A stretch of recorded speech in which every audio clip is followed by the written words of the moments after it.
Бесті нешеге бөлесің? 2 минус. Айтып отырамын. 12 алу 2 тең болады. 10 алу 3 тең болады. 7.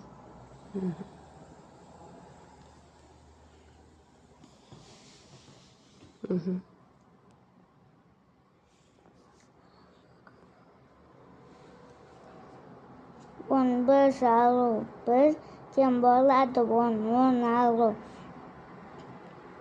алу 1 тең болады. 9.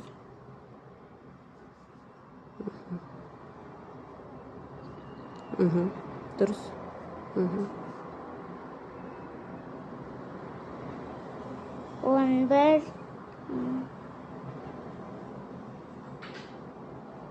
11 алу 1 тең болады. 10 алу 8 тең болады. 2.